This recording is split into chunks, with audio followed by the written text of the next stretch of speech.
Welcome to the Human Algorithm podcast, which uncovers the intersection of technology, business, media, advertising, and the growing importance of diversity, equity, and inclusion.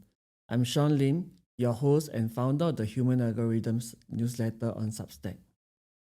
Human algorithm comes from the idea that while technology, data, and algorithms change our world, our humanity, values, stories, and diversity drive meaningful progress.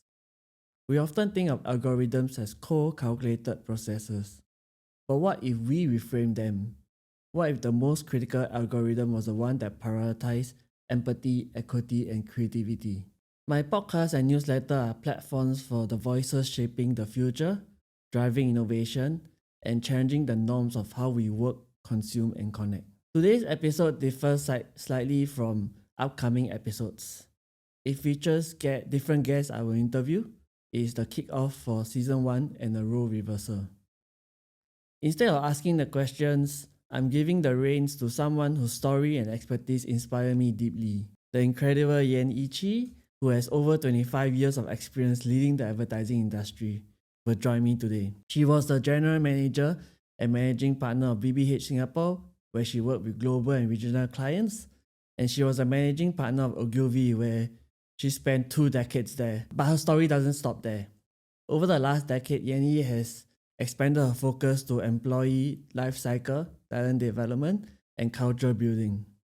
In the past 5 years, she stepped into a role as an ICF certified coach, helping people unlock their potential, rise into leadership, and navigate meaningful growth. Yan Yi, it's a privilege to have you here. Thank you for agreeing to flip the script and interview me on this special first episode. So thanks, Sean, and thank you for giving me the opportunity to do this with you. Mm-hmm. When you pitch the idea on LinkedIn and ask people to pitch their stories around the areas you're interested in, which is DEI, technology, and advertising, I thought, wouldn't it be interesting to interview you instead? Because your entire career has been around investigating this and writing about this topic, right? So what we decided to do was to put out an ask for questions on any of these topics and anonymously. Yeah. And unsurprisingly, most of the questions that have come back have been around your journey of coming out. Yeah. Right? So what we want to do today is to try and answer some of those questions and talk about them and see where that takes us. So what I'd like to do is really try and have a genuine and sort of layered conversation, if we can, to really unearth what's behind your journey and what the challenges are you face and what you're trying to do with the human algorithm. Yeah. Okay. Shall we? Let's do it. Cool. Okay. So really the first question is, how do you navigate your identity in a rigid cultural environment like Singapore? I think it hasn't always been easy, but for me, I have thick skin, so it helps. And when you get stares, when you get comments, sometimes unsolicited as well, it doesn't bother me because I know who I am. I'm proud of what I represent and who I represent.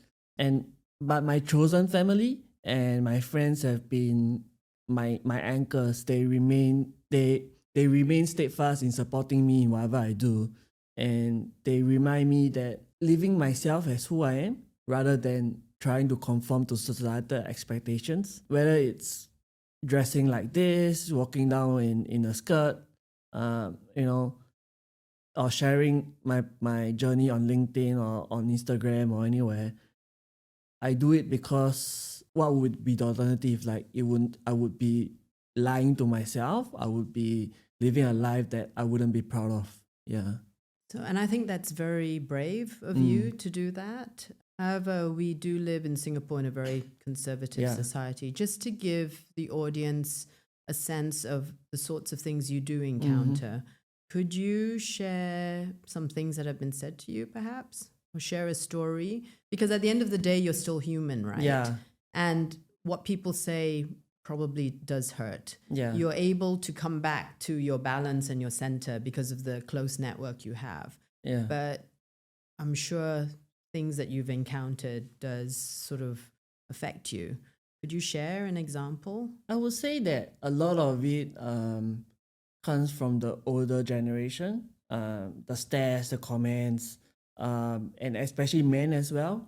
Like if they are not comfortable with how I look, then there'll be comments. Like I was in the supermarket once, and I walked past this couple, and I recognized the woman because she's my neighbor actually. And the guy I didn't recognize, but he passed off a remark in Malay that was homophobic. And What did he say? yeah, he said bapok. So I because I was walking past there, I didn't know whether he was referring it to me.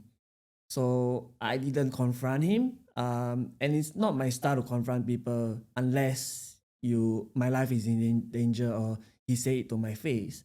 So I let it go. But I think it was one of the instances that actually got me thinking about, whether I should continue to present myself as who I am, or go to a lesser extent to showcase my gender identity and sexuality. But I don't think that's what I want to do, because if I feel representation matters, someone who's still in the closet, or someone who's growing up and going through the same journey might take inspiration from me, and I want to be able to be the inspiration for that person.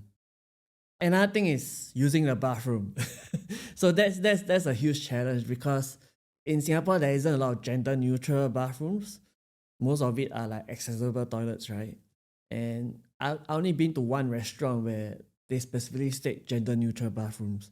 Well, my gym has gender neutral bathrooms too, but in shopping malls, in restaurants, generally it's mostly accessible toilets. So the question is, whether do I use the female bathroom, the accessible toilet, or the men's toilet, right? Because I prefer to use the men's toilet, and because I'm gender fluid, so I identify as both male and female. So I'm comfortable using the male toilet.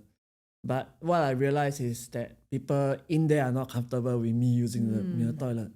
Like I will get stares from men who genuinely think that I'm in the wrong bathroom. There are some who, when I leave, they enter and then they'll be looking for the sign whether they have entered the wrong bathroom. And then there's cleaners also who actually chase me out of bathrooms. Actually, it was the most recent one was actually when we met at Raffles City. Yeah. Where I went to a bathroom. I wanted to use an accessible toilet, but there were cleaners in there.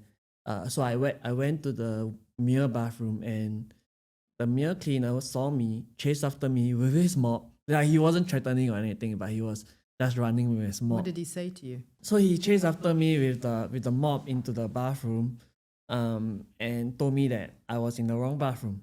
And because I was urgent, right? So I was trying to explain to him that I may be feminine presenting, but I still prefer the men's bathroom. But he didn't understand that.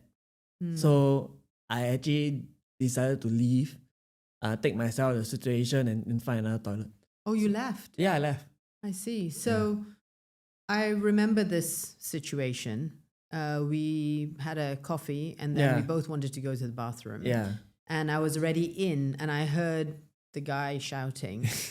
And to be honest with you, I didn't really know what to do. Yeah. Because I don't think I could help in this situation. But I did wonder after what you said to him. I tried explaining to him, but I think like one of the reasons why I mean, my friends, my wife have told me it's okay to use the female bathroom. Maybe I should have followed you in there that day. But for me, I'm conscious that cis women might not be comfortable sharing the same space with trans people or even gender fluid people. So I'm consciously aware that if I were to do that, I would also if they have past experiences where they've encountered like sexual assault or molestation, then me being there would aggravate the situation. But there are people who also tell me that, you know, bathrooms are just meant to pee and poop, right? so it's still a situation which I'm still approaching, and I try to use the accessible toilet as much as possible. Perhaps you should champion with all the Yeah. malls to get gender neutral bathrooms in place. Yeah, and one of the things that I heard recently on the podcast actually was that getting a friend to go with you, safety in numbers, to go with you to the female's toilet, and you know, just watch out for you, and maybe have a second person like explaining if you get into a situation where a woman is asking you like, why are you here? But yeah, I try to use the accessible toilet as much as possible. Right. Okay. One of the questions that came in to you was one about your last place of work. Yeah. The question is, was there a negative reception to you in your last place of work, and did that play a part in your decision to leave? So long story short, no.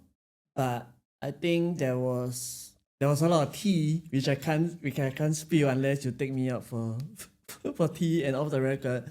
But honestly speaking, I love working at campaign. I got a lot of scoops, I got a lot of exclusive.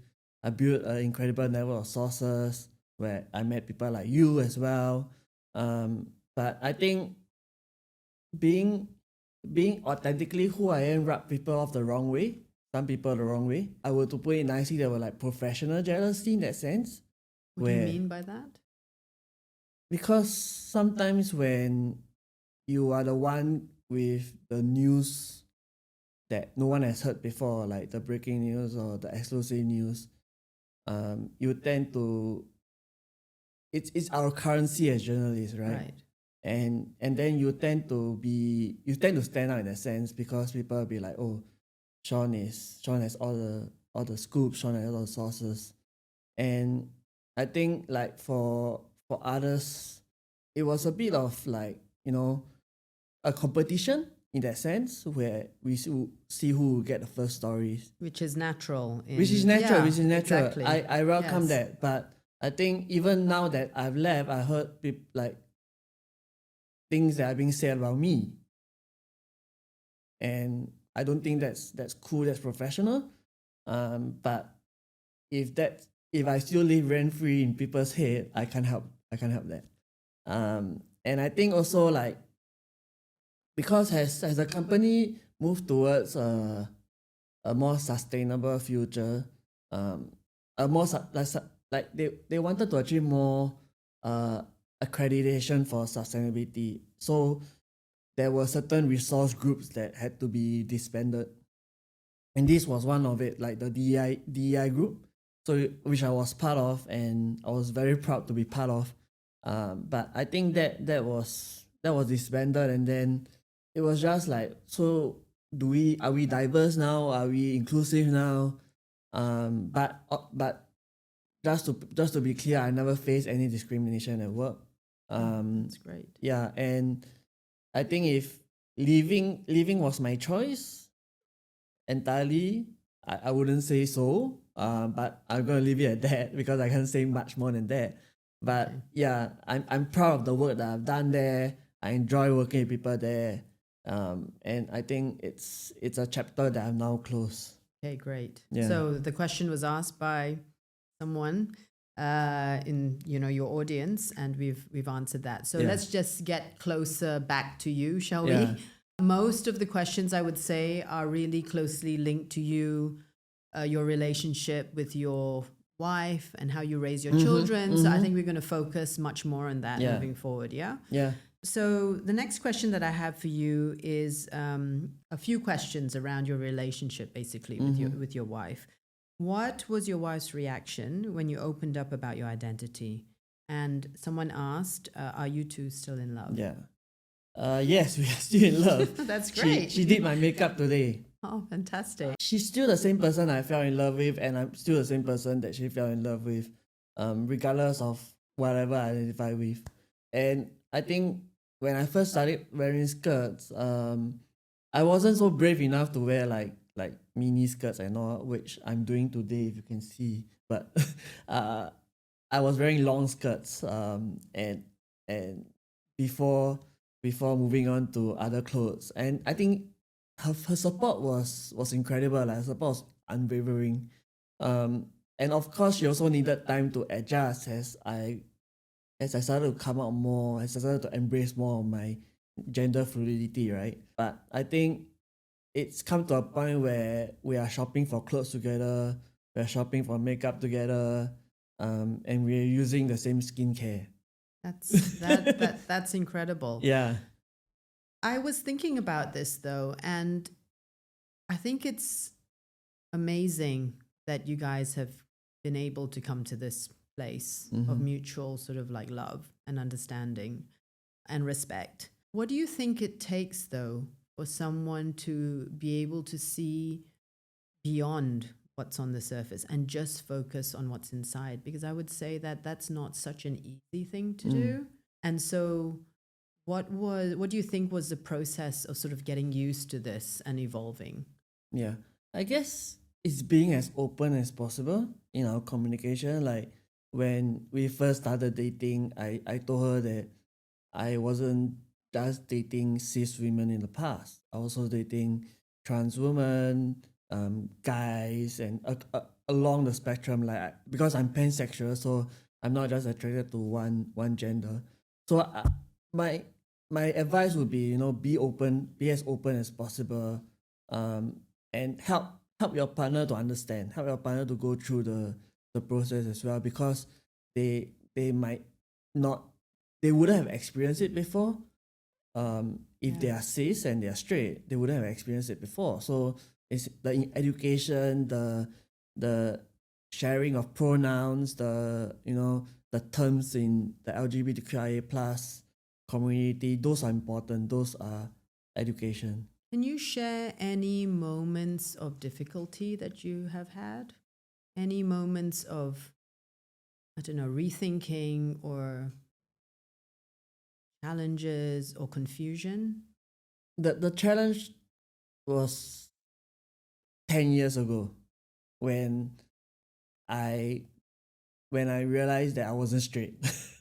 Yeah, to put it simply, when I realized I wasn't straight, like, because I grew up as I was baptized as a baby. I'm a cradle Protestant, right? And growing up, being surrounded by the Bible, by Sunday school, that shaped how I grew up, and that means that I was only taught that men should love women, women should obey men, and all that gender norms, traditional gender rules, right? So I grew up, that was my worldview growing up. That was the only thing that I understood. But as I grew older, as I started to have attraction for non-cis people, it was a struggle, because I was like, am I praying wrong? Did I not pray enough?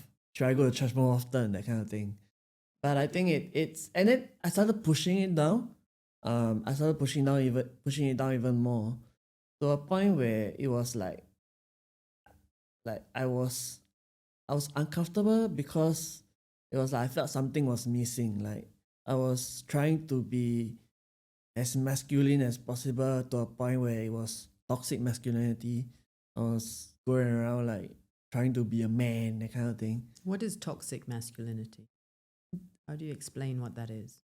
That would be putting on a display where you are seen as the alpha male, that nobody can bully you. So you went the other extreme. Yeah, I went the basically. other extreme. Right. Like I was. And then how did you manage? How did you come back and find that sort of place that felt comfortable for you? Yeah. How did you do that? I think it was acceptance. By yourself? Yeah, it was acceptance. It was self-acceptance. And what was that process? It was talking to friends. It was reading up. It was trying to understand that if I'm not straight, then if I can continue finding my path, then it would be okay in the end, because like having to, I'm gonna cry. That's okay. Yeah, I think That's having okay. to be someone that you're not is very hard. Like trying to, I remember in school when I was trying to be the alpha male, I was I was getting into fights. I was bullying people, and that wasn't me because I was just putting up front, and I didn't want to be seen as weak, and because that was taught to me, like men shouldn't be seen as weak, boys should be strong, boys shouldn't be seen as weak. So that was the only thing that I understood. But I started to unpack that. I started to realize that wasn't me. That was something that I put on, a mask that I put on, that that made me feel that I was another person. So I think once I got older, once I reached like a point like adulthood, I would say, that was when I told myself I need to live life for myself. Uh, and and I started to feel free. I didn't come out to anyone at that point of time because I didn't like labels, right? I wanted to be able to explore my own sexuality, my own gender at my own pace, at my own time. Yeah. That's amazing that you've done that. I'm sure that there are many people who continue to suppress, right? And it's great that you found yourself and you found the bravery to come out. I'm going to touch on another topic now that may also be maybe a little sensitive. I'm not sure. When you were in this process of coming out, how did your parents react to it? Because if you were raised as a cradle Protestant, Yeah. I'm guessing that they are probably quite pious. They are. They are. And they subscribe to the traditional like gender roles, gender norms, and all As that. most parents. As most or parents most would Asian do. parents do, exactly. But I didn't actually come out to them Okay. because they didn't create a safe space growing up for me to be able to express my emotions, my own feelings, and it was always trying to walk on the eggshells around them, especially my mother. It was like whenever she's unhappy, she would express it. She would make us guess. She would make me guess. And then it comes to a point where I have to ask her about it, and then we get into a huge argument, and then we fight, and it keeps happening, and I think it affected a lot of how I grew up as well because I couldn't regulate my emotions growing up. I didn't know how. Like there was no one that I could like my parents. Like if I ask them things, I tell them things, it would go from 0 to 100 immediately, and it would be my fault ultimately. Yeah. So there'll be gaslighting, there'll be victim blaming, and I remember like I was proposing to my wife, and I was very happy, and I showed my propose like my mother was the first person I showed my engagement ring to. The first thing she said was like, "Why do you need to buy such an expensive ring?" It wasn't like congratulations. It wasn't like I'm happy for you. And I think I was really sad, and I was angry as well. Like why can't you express your emotions? And if I don't have an example of showing how someone can express their emotion, I wouldn't be able to do it myself. And that was what I grew up with. And it was tough, like to be able to share good news with them, share big news with them, which is why I didn't came out to them. Yeah. Yeah. It's a generational thing, I think, as well. There's a tough generational trauma. It may not be physical. It may not be physical. That's true, but I think it's also the way that they are. I mean, I like to believe that they don't really mean harm or hurt. Yeah. It's just the way that they operate, right? Yeah. So if you were to give some advice to someone who's kind of navigating a similar journey as you, and but they want to find a way to bring their parents into it or to tell their parents, what would your advice be? I think I want to state that everyone has a different experience, right?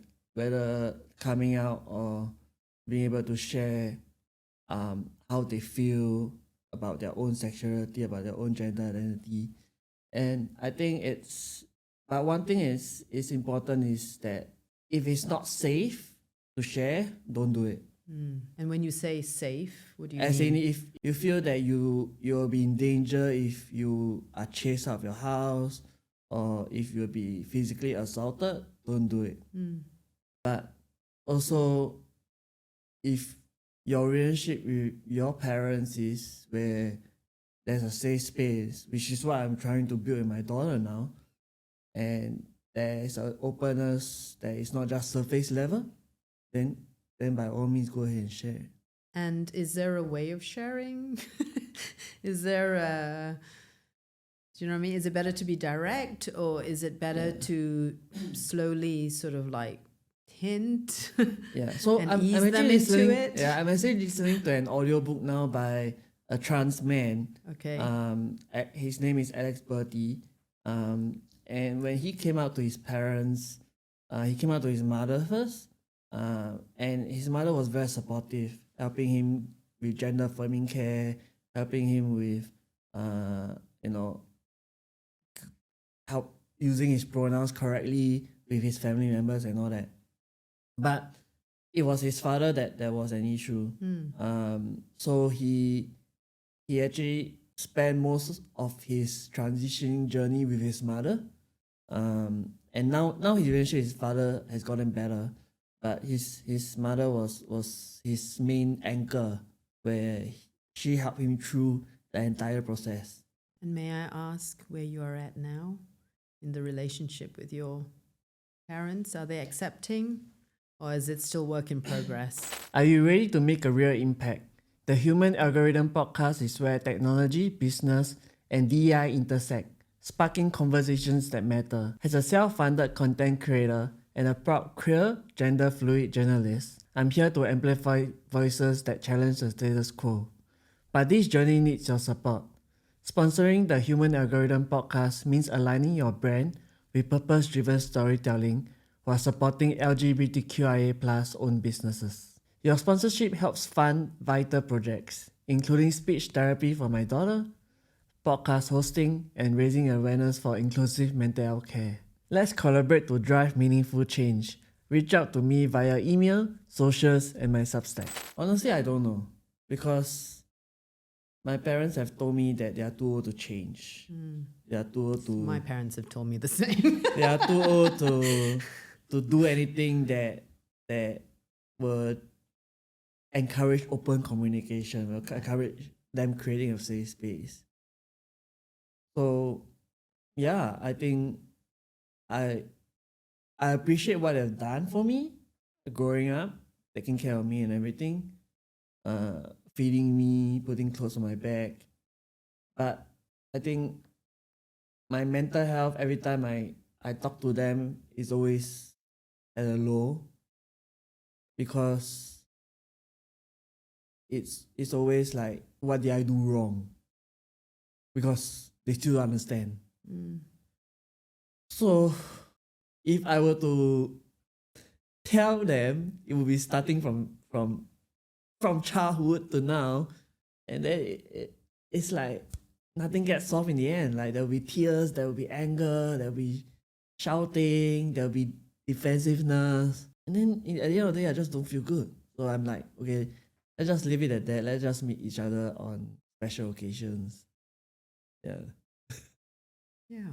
I wonder if there is a way of helping them see that you are the same kind, caring human being, and help them focus on that. Perhaps. One day, yeah. One day. Okay. So just continuing from that thought, it just crossed my mind, because do you think that there is a personal cost of authenticity? You speak very openly about living authentically and how important it is to help society, how important it is for your own family, your own mental health, for raising your child. I get that. But while this is all very inspiring, I wonder if there are any personal costs that you have to bear, whether it's emotionally, professionally, or socially. Professionally, not yet. Like, surprisingly, I would say, and good. Yeah, everyone's cheering you on. That it hasn't yet, that there's no one like, oh, we don't want to work with you because you're queer. Like, I'm getting more clients now rather Fantastic. than crickets, right? But I think emotionally, it's back to the point of bathrooms. Like, I actually feel fear now, like, or uncertainty when I have to go to a bathroom because, like, what if the accessible toilet isn't Free. free? What if I go in a men's bathroom? Is there people there? I'll go into a women's bathroom and I'll be like, okay, I have to do it quickly and then get out of here. So that emotional state that I'm in when I have to use the bathroom, it's up and down. So yeah, that's one of the thing I would say. What was the other one? Socially. Socially, most of my friends have been accepting. Like, curiously enough, no, a lot of my friends hasn't ever asked me about my own journey. They asked my wife. Oh, really? Yeah. They haven't asked you. They've Yeah. asked your wife what her journey is or what your journey is. How they feel about me being more gender fluid, being more openly more gender fluid. Right. So it's like the questions are going to my wife and not to me. So this is the first time that these questions are coming to me. And I think it's because of the society we live in, like conservative society. People don't dare to ask you, right? Yeah. And which is why we kept these questions anonymous. Otherwise, we wouldn't get any answers. But I think a lot of people are still at that stage where they are still trying to figure out how to speak to me without me being offended. But I think one of the things that I always say is if you come from a true place of trying to understand me, trying to talk to me, then ask me out for coffee, ask me out for lunch, and then I'll be glad to explain it to you. And you can always just ask me. That's an open invitation to Yeah. everyone then. That's Yeah. great. You mentioned to me recently that you were in New York and there you felt quite free. Yeah. And nobody took a second glance at you. And it was just, People who took a second glance at me smile at me. fantastic. So have you ever thought of moving overseas where everything is more accepting and more free? And why is it that you choose to remain here and raise your child here in quite a conservative environment? I actually got the same question from a friend last week when we had them over. And I think why I have this tattoo, if you can see, is the pen is mightier than the sword. And I believe that our words and actions can change society, can change traditional norms, rather than using violence. And we need to continue to speak about it. Okay, back to your question about whether I want to do it in Singapore, right? I think I always see Singapore as home. And when you see somewhere as home, you want to fight for that situation where everyone is seen as equal. Yeah. And I think this is where I see myself doing it. And everything I do is for my daughter. Like, I want her to grow up in a world where she can do anything without gender being a factor. She can hold herself in a boardroom. She can see representation on screen, whether it's from her father, from herself, because she's neurodiverse. We need that representation on screen, and that's what I'm trying to fight for. Will I see that happening in my lifetime? I don't know. But I think that we need to continue to speak about it, write about it. And one of the questions that came in was, are you concerned your daughter might face bullying due to societal perceptions of your identity or your appearance? I think in the home front, Yeah. It's safe. Yeah. And you want her to normalize everything for her, which is great. But you Yeah. can't control what's going on Yeah, outside. of course. I think So are you worried? I think when I first started becoming more feminine presenting, right? I was afraid that she would not recognize me and all that. But instead, she still come for cuddles. She's coming for hugs, coming for cuddles, want me to carry her. And she still treat me the same way. And that was when I realized that children are not born with an understanding of gender. They are taught that, boys wear blue, girls wear pink, girls only play with dolls. And these expectations that our parents' generation, the media, the peers have taught them. And it all starts from home, right? And for me, as long as I continue to show her that we don't subscribe to societal biases at home, and continue to teach her where diversity is seen as strength and not a weakness, then I believe that she will be able to get to a point where, regardless of what people say outside that we cannot control, that she's able to stick on this steadfast path. As she grows older, we were talking about parents just now, right? I want to break that cycle. I want to create a safe space for her where she can experience the openness to be able to share what she feels at any time, at any moment. And if she sees a lesbian couple, a trans woman, she would immediately understand that this is normal. Yeah. And because me and my wife, we do Muay Thai and Jiu-Jitsu, she can stand up for herself because we are going to teach her that. Fantastic. I do think, though, that the newer generations are not that, they don't look at things in such a stereotypical way. Yeah. I mean, I look at my own children and they call me out if I make any comment about anything, right? They don't see it. And, when I'm trying to use the pronouns correctly, I've had my daughter say, why do you need to emphasize the word when you're using the pronoun? And I said, because I'm trying to do the right thing. And she says, just use the name and you'll be fine. Yeah. So I think it's an educational process that needs to happen. So my next question to you is, parenting as a queer person in a conservative society sounds like quite... it's quite a radical act. It's not that easy to do, I would say. Yeah. But do you ever worry that your visibility and activism, which you are quite open about, might place unintended burdens or risks on your daughter? It's how do you do that balance, right?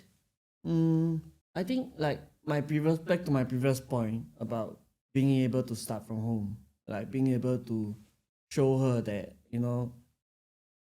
even if I'm feminine presenting, even if I'm masculine presenting, then it doesn't matter because I'm still human at the end of the day. I'm still a father. I'm still a parent. I still can be able to, provide for her and take care of her. So I think with that understanding, it goes to whether she can ultimately what biases will she subscribe to in the future.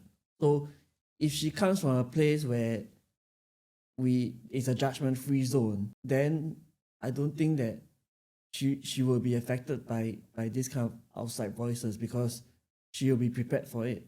She will be taught by us how to address that. So it sounds, if I hear what you're saying, it sounds as if you're steadfast in your beliefs and you are grounded, whatever happens or whatever comes your way will not really sway you. You will remain grounded. Yeah, because I want her to see it as a strength, not a liability. And I think children, as you are aware, learn by watching, not just hearing, right? And if they can see in action, then they will know that it's normal, right? Yeah. So that's what I want to do with my actions that reflect how I fight for diversity, how I parent a child, whether she's neurodiverse or not, how I, stand up for people with disabilities. So it's this kind of things that she will see me do and she will follow the example. It sounds as if you've put a lot of thought and depth into how you want to be in the world and how you want to parent. Yeah, because I think parenting changed me. Like parenting open up a world where it wasn't just about myself anymore. As a parent, you will understand. It wasn't just about myself anymore, and it's what the world will look like when I'm gone. But the world that I leave here for my daughter, that kind of world that she lives in, what will it be? And that's the process that I do what I do. Some have raised concerns about sharing personal moments, like your distressed child. How do you balance advocating for awareness while respecting her privacy? And this was a question that came in from the public. Yeah, and I know what they are talking about. But I believe it's essential to welcome criticism, and especially when I speak on sensitive topics and sharing personal experience, I recognize that I have the responsibility to stay open to feedback, and learn from others. Of course, so looking back, there are things that I've shared that I wish I hadn't. Since we are being open, right? Yeah. I wish I hadn't. We all do that. Photos of my distressed child being one of them. And I think it has taught me to think more critically about my posts and what I post. But I still believe that advocating for awareness is a must, and that means that I also have to balance that with respecting my child's privacy. Do you think that there is a time when she will make those decisions for herself? Will you let her make those decisions of, now I need to ask my children permission to post any family picture. Yeah. It's become a norm. Yeah. I would definitely absolutely ask her before I do anything. How old is she now, by the way? She's 2. So when she gets older, I'll absolutely ask her, because it's what I practice myself. And of course I make mistakes like these instances, but it's what I practice myself, where when I talk to people and then they share something personal, I'll be like, do I have your consent to share this if I write it on LinkedIn that we met and all that. It may slip my mind sometime and I may make the same mistake again, but it's something that I try to actively do in my interactions with people. So yeah, I'm still human. I may fall short sometime, but yeah, it's what I actively do. Absolutely, all of us. Okay, let's zoom out a little bit more, and let's talk about more societal impact and advocacy. Do you think it's essential for mental health providers in Singapore to identify as queer affirmative explicitly? And what could be the potential downsides of such a movement? I think the organizations that are already doing it, like the Tea Project, Uga Chaga, the Greenhouse, they explicitly say that they are surveys for the LGBTQ community, and they identify as queer affirmative. So that's very important, because, for example, the Tea Project, it's a homeless shelter for trans people who have been, like, to my point earlier, if you can't share, you don't share, because in terms of coming out, where if you feel like you're going to get chased out or you're going to lose your shelter, then don't do it. But the Tea Project is for people who identify as trans or who have transitioned, and then they have been rejected by their family and they need a place to stay and they cannot afford to rent or buy a place in the meantime, then they can go there and stay. So what they're doing is very important.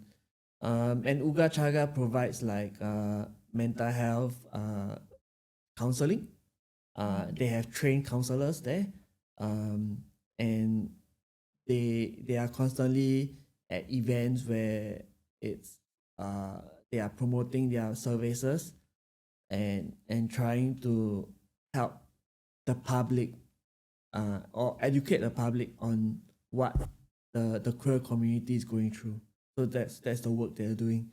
But obviously a downside lies in funding, right? For the Tea Project, they are the only LGBTQIA plus organization in Singapore that gets funding from the government. And for the rest, they rely on donations. And that's very hard. So they constantly have to raise funds. They run into obstacles when trying to raise funds. And I think to be able to support greater mental health for whether you are queer or whether you are straight, there needs to be more systematic funding gaps closed, and greater inclusivity in the support from the government. Are you doing any work in this area yourself? Mental health, no. But I think I'm also I help Pink Dot raise funds. So I'm one of the business leaders for the past 2 years where I've been trying to get local businesses, Singaporean owned businesses, to put in money into Pink Dot so that we can hold an event every June, because we can't get foreign funding. And it's very hard if you only can go to local firms. Yeah, so that's one of the things that I've been doing. And next year I'm helping Pasar Pink. So Pasar Pink is a fringe event from Pink Dot, that because Pink Dot only happens one day in June. So Pasar Pink is throughout the month, where there are movies at like the projector, there is a flea market at Museum of Ice Cream. So various programs are going through. You should look out for that. Yeah, so that's what I'm doing next year. Okay, so I would say that critics might still argue that advocating for DEI is still a little bit of a buzzword in some corporate spaces. How do you think we need to move from performative allyship to meaningful action? And what do you what is your litmus test for real progress? I think that at the start of December, there was a study by the government that found that people with disabilities are not getting welcome in their workplace anymore. So when they surveyed like abled people, they say they are tolerating these disabled people. They feel like their rights are being taken away because in favor of these disabled people. And I think one of the things that we see, not just in Singapore but around the world as well, is that DEI is being forced down people's throat.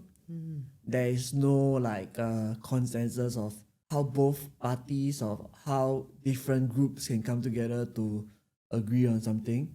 And it comes down from the top, right? Where someone says, oh, we removed the stairs so they can build a ramp. And then now people who are able have to go upstairs to use a toilet. So, and they are not consulted on that. So how do you bring these groups together and come to a common consensus is a lot of things that people are still finding out, because in the past, it has always been the case that, okay, if one group is being discriminated, then we act for the group and we forget about the rest. And I think that needs to change, because if we want true diversity, want true inclusion, then we need to be able to not force DEI down people's throat, and be able to show that everyone agrees that this is the way forward. And what do you think it would take to help people agree that this is the way forward?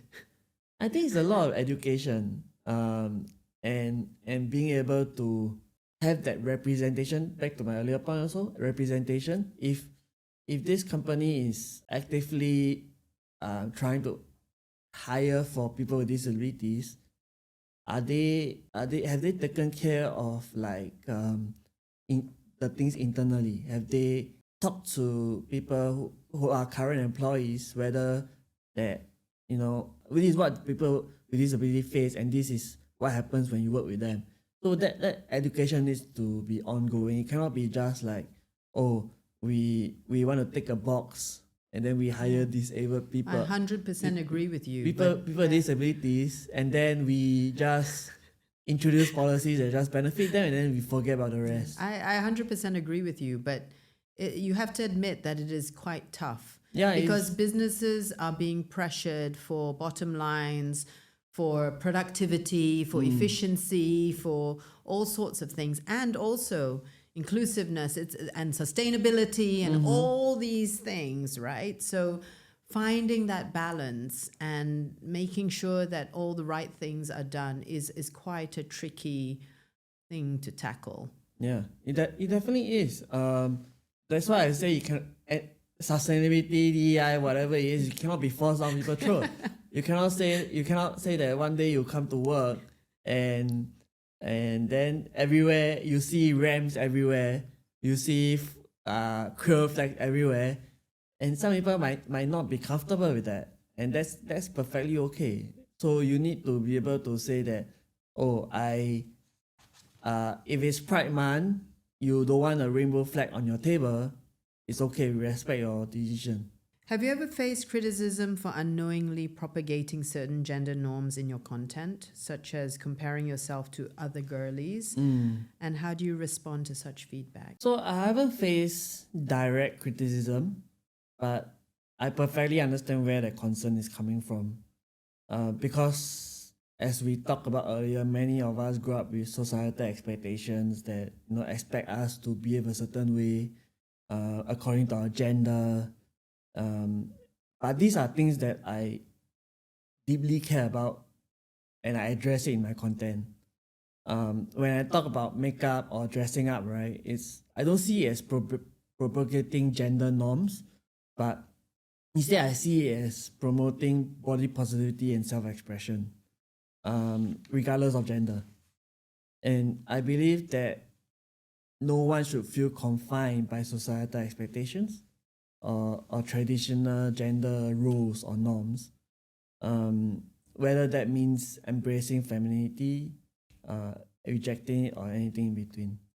And ultimately, my goal is to celebrate individuality and create a space where everyone feels empowered to dress whatever they want, look whatever they want,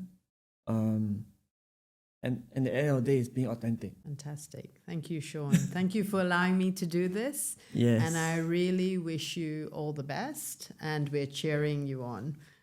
Thank you.